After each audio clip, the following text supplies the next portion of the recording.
ನಮಸ್ಕಾರ. ಪ್ರಜಾಧ್ವನಿ ಟಿವಿಯ ವೀಕ್ಷಕರಿಗೆ ಸ್ವಾಗತ. ನಿಮ್ಮೆಲ್ಲರಿಗೂ ಒಂದು ಪ್ರಶ್ನೆ. ನಾವು ಇಷ್ಟು ಜನಸಂಖ್ಯೆಯಲ್ಲಿ ಎಲ್ಲರಿಗೂ ಒಂದು ಕಾಮನ್ ಆಗಿರೋ ವಿಷಯ, ನಮ್ಮೆಲ್ಲರ ಹತ್ರ ಇರುವ ವಸ್ತು ಯಾವುದು ಅಂದ್ರೆ, ನಾವು ಯಾವುದೇ ದೇಶದವರಾಗಿರ್ಬೋದು, ಅಥವಾ ನಮ್ಮ ಆರೋಗ್ಯದ ಸ್ಥಿತಿ ಏನೇ ಆಗಿರ್ಬೋದು, ಅಥವಾ ನಮ್ಮ ಎಕನಾಮಿಕ್ ಸ್ಟೇಟಸ್ ಏನೇ ಆಗಿರ್ಬೋದು, ನಾವು ಏನೇ ಓದಿರ್ಬೋದು, ಅಥವಾ ಸ್ಕೂಲಿಂಗ್ ಫಾರ್ಮಲ್ ಎಜುಕೇಶನ್ ಆಗಿಲ್ಲದೆ ಇರ್ಬೋದು, ಏನೇ ಆಗಿದ್ರು ಎಲ್ಲರ ಹತ್ರ ಒಂದು ಇದ್ದೇ ಇದೆ. ಅದೇನದು ಅಂದ್ರೆ ಅಟೆನ್ಷನ್, ಗಮನ. ಸೊ ನಾವು ಹೋದ ಸಂಚಿಕೆಗಳಲ್ಲಿ ಹೇಳಿದೀವಿ, ನಾವು ಎ ಮತ್ತೆ ಬಿ ಇಟ್ಕೊಂಡು ಹುಟ್ಟುತ್ತೀವಿ ಅಂತ. ಅಂದ್ರೆ ಎ ಅಂದ್ರೆ ಅಟೆನ್ಷನ್, ಬಿ ಅಂದ್ರೆ ಬಾಡಿ. ಸೊ ಬಾಡಿ ಬಗ್ಗೆ ನಾವು ಸುಮಾರಷ್ಟು ಮಾತಾಡಿದ್ವಿ. ಬಾಡಿಯ ಪ್ರಾಮುಖ್ಯತೆ ಏನು, ನಾವು ಯಾತಕ್ಕೆ ಬಾಡಿ ಮೇಲೆ ಫೋಕಸ್ ಇರಬೇಕು, ಅದನ್ನ ಹೇಗೆ ಬಳಸಬೇಕು, ಸೆಂಟ್ರಿಂಗ್ ಯಾಕೆ ಮಾಡಬೇಕು ಅಂತ ಎಲ್ಲ ನಾವು ಬಾಡಿ ಬಗ್ಗೆ ಸಾಕಷ್ಟು ವಿಷಯವನ್ನ ನಿಮ್ಗೆ ತಿಳಿಸಿದೀವಿ.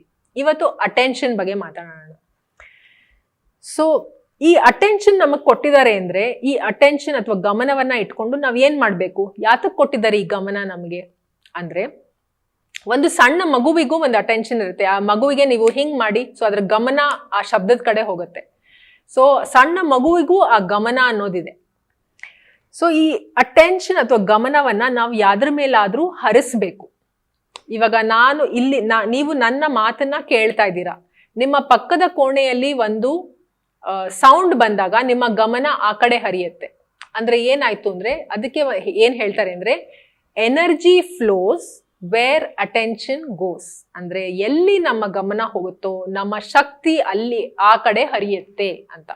ಸೊ ನಾವು ಕಾನ್ಸ್ಟೆಂಟ್ ಆಗಿ ನಮ್ಮ ಗಮನ ಯಾವ್ದ್ರ ಮೇಲೆ ಬರುತ್ತೋ ಪದೇ ಪದೇ ನಮ್ಮ ಶಕ್ತಿ ಅದೇ ಕಡೆ ಹೋಗ್ತಾ ಇರುತ್ತೆ, ನಮ್ಮ ಎನರ್ಜಿ ಎಲ್ಲ ಅದಕ್ಕೇನೆ ಬಳಕೆ ಆಗ್ತಾ ಇರುತ್ತೆ.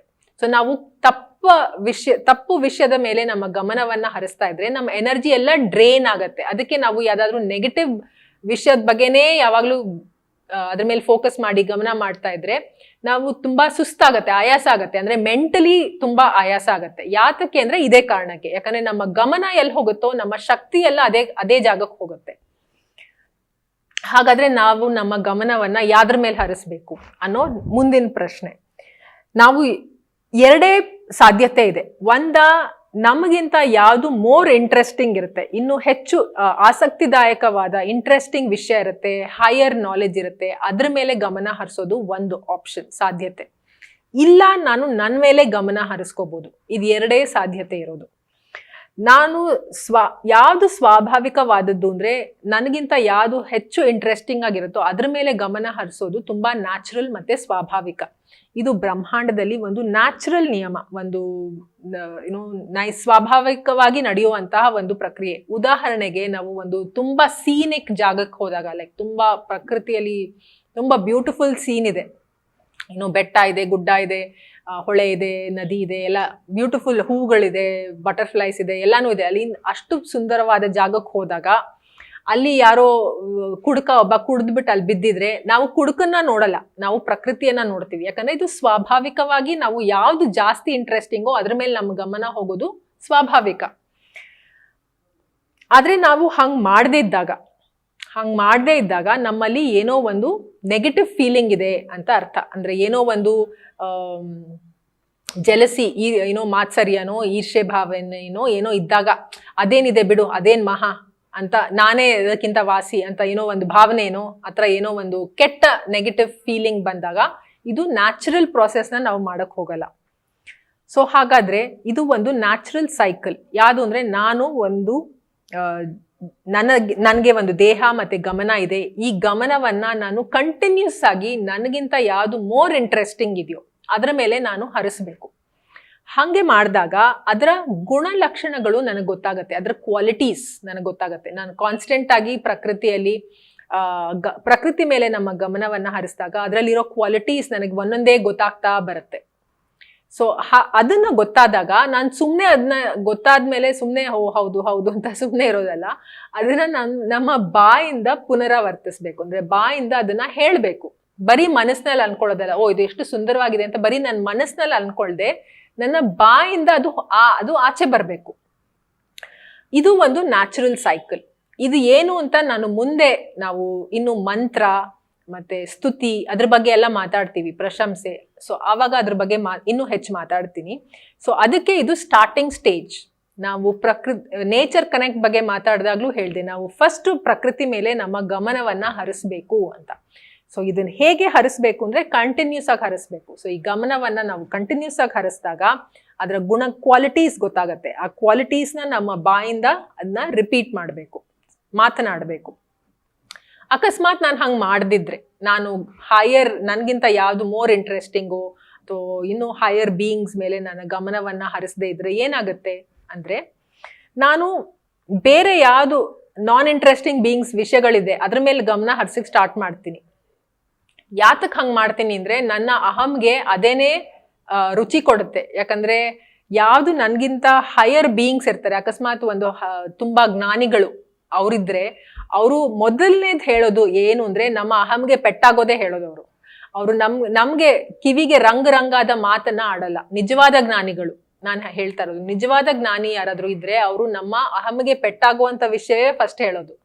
ಸೊ ನಾವು ಅಂತಹ ವ್ಯಕ್ತಿ ಹತ್ರ ಹೋಗದೆ ಬೇರೆ ನಮ್ಗೆ ಅಹಂಗೆ ತುಂಬಾ ನೀನ್ ಎಷ್ಟು ಒಳ್ಳೆಯವಳು, ಅಷ್ಟು ಚೆನ್ನಾಗಿದ್ಯಾ, ಇಷ್ಟು ಚೆನ್ನಾಗಿದ್ಯಾ ಅಂತ ನಮ್ಮ ಏನ್ ಪ್ರಶಂಸೆ ಮಾಡ್ತಾರೆ, ನಮ್ಮ ಅಹಂಗೆ ತುಂಬಾ ಖುಷಿ ಆಗ್ತಾ ಇರತ್ತೆ. ಸೊ ನಾವು ಅಂತಹ ಜೀವಿಗಳ ಜೊತೆ ಅಸೋಸಿಯೇಟ್ ಆದಾಗ ನಮ್ಮಲ್ಲಿ ಯಾವುದೇ ತರಹದ ಎವಲ್ಯೂಷನ್ ಆಗಲ್ಲ.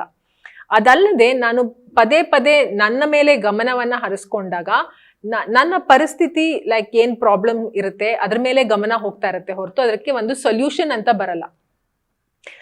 ನಾನು ಅದಲ್ಲದೆ ಈ ನಮ್ಗೇನ್ ಇವಾಗ ಮೊಬೈಲ್ ಅಲ್ಲಿ ಸ್ಕ್ರೋಲ್ ಮಾಡ್ತಾ ಇರ್ತೀವಿ, ನಮ್ಮ ಅಟೆನ್ಷನ್ ಗಮನ ಎಲ್ಲ ಈ ಮೊಬೈಲ್ ಸ್ಕ್ರೋಲ್ ಮಾಡ್ತಾ ಇನ್ಸ್ಟಾಗ್ರಾಮ್ ಅಲ್ಲಿ ಎಲ್ಲ. ಸೊ ನಾವು ನಮ್ಮ ಗಮನವನ್ನ ಈ ಸೆಲೆಬ್ರಿಟೀಸ್ ಅಥವಾ ಪೊಲಿಟಿಷಿಯನ್ಸ್ ಅಥವಾ ಸ್ಪೋರ್ಟ್ಸ್ ಪೀಪಲ್, ಸೊ ಇಂಥವ್ರ ಬಗ್ಗೆ ನಾವು ಗಮನವನ್ನ ಹರಿಸಿದಾಗ ಅವರು ಹೈಯರ್ ಬೀಯಿಂಗ್ಸ್ ಆಗಿರಲ್ಲ. ಹೈಯರ್ ಬೀಯಿಂಗ್ಸ್ ಅಂದ್ರೆ ಬರೀ ಜ್ಞಾನದಲ್ಲ, ಅವರ ಸ್ಪಿರಿಚುವಲ್ ಪವರ್ ಅಲ್ಲೂ ಅವರು ಹೈಯರ್ ಬೀಯಿಂಗ್ಸ್ ಆಗಿರ್ಬೇಕು. ಅಂತಹ ವ್ಯಕ್ತಿ ಬಗ್ಗೆ ನಾನು ಗಮನ ಹರಿಸದೆ ಈ ಸಮಾಜದಲ್ಲಿ ಇರೋ ಬೇರೆ ಸೆಲೆಬ್ರಿಟೀಸ್ ಅಥವಾ ಬೇರೆ ಯಾರು ಇರ್ತಾರೆ ಅವ್ರ ಮೇಲೆ ಗಮನ ಹರಿಸಿದ್ರೆ ಅವರಲ್ಲಿರೋ ಏನು ಅವಲಕ್ಷಣಗಳಿರುತ್ತೆ, ಲೈಕ್ ಅವರಲ್ಲಿ ಒಂದು ದುಶ್ಚಟ ಇರ್ಬೋದು, ಲೈಕ್ ಅವ್ರು ಆಲ್ಕೋಹಾಲ್ ಕುಡಿತಿರ್ಬೋದು ಅಥವಾ ಸ್ಮೋಕಿಂಗ್ ಮಾಡ್ತಿರ್ಬೋದು. ಸೊ ಅವರಲ್ಲಿರೋ ದುಶ್ಚಟದ ಮೇಲೆ ನಾವು ಅಂತಹ ಪರ್ಸನಾಲಿಟಿ ಮೇಲೆ ನಮ್ಮ ಗಮನ ಹೋದಾಗ, ನಾವು ಅವ್ರನ್ನ ಪ್ರೇಸ್ ಮಾಡಿದಾಗ ನಾವು ಕೂಡ ನಮ್ಮ ಮನಸ್ಥಿತಿ ಕೂಡ ಅದರ ಕಡೆನೇ ಹೋಗುತ್ತೆ. ಸೊ ಅವರು ಅವನತಿಯ ಕಡೆ ಹೋಗ್ತಾ ಇರ್ತಾರೆ, ನಾವು ಅವನತಿಯ ಕಡೆ ಹೋಗ್ತೀವಿ. ಸೊ ಹಾಗಾಗಿ ಗಮನ ಅನ್ನೋದು ತುಂಬಾ ಇಂಪಾರ್ಟೆಂಟ್ ವೇದಿಕಲಿ. ಸೊ ಗಮನವನ್ನ ಯಾವಾಗ್ಲೂ ಹೈಯರ್ ಬೀಯಿಂಗ್ಸ್ ಮೇಲೆ ಹರಿಸ್ಬೇಕು. ಸೊ ಇದರಿಂದ ಏನು ಉಪಯೋಗ? ನಾನು ಹೈಯರ್ ಬೀಯಿಂಗ್ ಮೇಲೆ ಅಥವಾ ಪ್ರಕೃತಿ ಮೇಲೆ ಗಮನವನ್ನ ಹರಿಸಿದ್ರೆ ಏನ್ ಇದರಿಂದ ಉಪಯೋಗ ಅಂದ್ರೆ, ಒಂದು ಬ್ಯೂಟಿಫುಲ್ ಕಾನ್ಸೆಪ್ಟ್ ಇದೆ. ನನ್ನ ಲೆವೆಲ್ ಇಲ್ಲಿದೆ, ಸೊ ಹೈಯರ್ ಬೀಯಿಂಗ್ ಇಲ್ಲಿದ್ದಾರೆ, ಸೊ ನನಗಿಂತ ಅವರು ಉನ್ನತ ಸ್ಥಿತಿಯಲ್ಲಿದ್ದಾರೆ. ಬರೀ ಜ್ಞಾನದಲ್ಲ, ಬಟ್ ಇವನ್ ಅವರ ಸ್ಪಿರಿಚುವಲ್ ಕೊಹರೆನ್ಸ್ ಅಲ್ಲೆಲ್ಲ ಅವರು ಉನ್ನತ ಸ್ಥಿತಿಯಲ್ಲಿದ್ದಾರೆ. ಸೊ ಅವ್ರ ಮೇಲೆ ನಾನು ಗಮನ ಹರಿಸ್ತಾ ಇದ್ದೀನಿ. ಸೊ ಅವ್ರ ಕ್ವಾಲಿಟೀಸ್ ಎಲ್ಲ ಗೊತ್ತಾಗ್ತಾ ಇದೆ ನನಗೆ. ಸೊ ಅವ್ರು ಎಷ್ಟು ಜ್ಞಾನಿಗಳು, ಅವರು ಎಷ್ಟು ಡಿಸಿಪ್ಲಿನ್ಡ್ ಆಗಿದ್ದಾರೆ, ಅವರಲ್ಲಿ ಎಷ್ಟು ವಿನಮ್ರತೆ ಇದೆ, ಅವ್ರು ಎಷ್ಟು ಗ್ರೇಸ್ಫುಲ್ ಆಗಿದ್ದಾರೆ ಅಂತ. ಸೊ ಅದನ್ನೆಲ್ಲ ನಾನು ಹೇಳ್ತಾ ಏನಾಗ್ತೀನಿ, ನಾನು ಗ್ರಾವಿಟೇಟ್ ಆಗ್ತೀನಿ. ಅಂದ್ರೆ ಅವ್ರ ಕಡೆ ಹೋಗೋಕೆ ಪ್ರಾರಂಭ ಆಗತ್ತೆ. ಸೊ ಇದು ಒಂದು ನ್ಯಾಚುರಲ್ ಪ್ರಾಸೆಸ್. ಅದಕ್ಕೇನೆ ನಾವು ಗಣಪತಿ ಸಂಚಿಕೆಯಲ್ಲಿ ಮಾಡಿದಾಗ್ಲೂ ಹೇಳಿದೆ ನಾವು ಈ ಆಕ್ಚುಲಿ ದೇವತೆಗಳ ಪೂಜೆ ಮಾಡೋದು ಉದ್ದೇಶ ಏನು ಅಂದ್ರೆ, ಅವರ ಕ್ವಾಲಿಟೀಸ್ನ ನಾವು ಇಂಬೈಬ್ ಮಾಡ್ಕೊಳ್ಳೋದು, ಅವರ ಗುಣಲಕ್ಷಣಗಳನ್ನ ನಾವು ಇನ್ಕಲ್ಕೇಟ್ ಮಾಡ್ಕೊಳ್ಳೋದು. ಸೊ ಈ ಹೈಯರ್ ಬೀಯಿಂಗ್ ಕ್ವಾಲಿಟೀಸ್ನ ನಾವು ಪ್ರೇಸ್ ಮಾಡ್ತಾ ಬಾಯಿಂದ ಹೇಳ್ತಾ ನಾವು ಕೂಡ ಒಂದು ಮ್ಯಾಗ್ನೆಟ್ ತರ ಅವ್ರ ಕಡೆ ಹೋಗೋಕ್ ಪ್ರಾರಂಭ ಆಗ್ತೀವಿ. ಸೊ ಅವಾಗ ನಮಗೆ ಗೊತ್ತಿಲ್ಲದೆ ನಮ್ಮ ಪರಿಸ್ಥಿತಿ, ಕೆಟ್ಟ ಪರಿಸ್ಥಿತಿಯಲ್ಲಿ ಏನಿರ್ತೀವಿ ಅದರಿಂದ ನಾವು ಆಟೋಮ್ಯಾಟಿಕ್ ಆಗಿ ಒಂದ್ ಲೆವೆಲ್ ಮೇಲೆ ಹೋಗ್ಬಿಡ್ತೀವಿ, ನಮಗ್ ಗೊತ್ತಿಲ್ದೇನೆ, just by putting our attention. ಬರೀ ನಮ್ಮ ಗಮನ ಅವ್ರ ಮೇಲೆ ಹಾಕೋದ್ರಿಂದ, ಅವ್ರ ಕ್ವಾಲಿಟೀಸ್ನ ತಿಳ್ಕೊಳ್ಳೋದ್ರಿಂದ, ಅದನ್ನ ನಮ್ಮ ಬಾಯಿಂದ ಹೇಳೋದ್ರಿಂದ, ಅದ್ರ ಕಡೆ ನಮ್ಮ ಆಸಕ್ತಿ ಒಲವು ಹೋಗೋದ್ರಿಂದ ನಮ್ಮ ಏನು ಬ್ಯಾಡ್ ಸಿಚುವೇಶನ್ ಇದೆ ಅದರಿಂದ ನಾವು ಹೊರಗೆ ಬಂದು ಒಂದ್ ಲೆವೆಲ್ ಮೇಲ್ ಹೋಗ್ಬಿಡ್ತೀವಿ. ಸೊ ಇದು ಒಂದು ಬ್ಯೂಟಿಫುಲ್ ಆದ ಒಂದು ಅದ್ಭುತವಾದ ಒಂದು ವಿಷಯ. ಇದನ್ನ ನೀವು ಪ್ರಾಕ್ಟೀಸ್ ಮಾಡ್ಬೋದು ಪ್ರಕೃತಿಯಲ್ಲಿ. ಸೊ ಇವಾಗ ಹೈಯರ್ ಬೀಯಿಂಗ್ಸ್ ಕಲಿಯುಗದಲ್ಲಿ ಸಿಗೋದು ತುಂಬಾ ಕಷ್ಟ, ತುಂಬಾ ವಿರಳ. ಅಂತಹ ಜ್ಞಾನಿಗಳು ಸಿಗೋದು ಕಲಿಯುಗದಲ್ಲಿ ಕಷ್ಟ.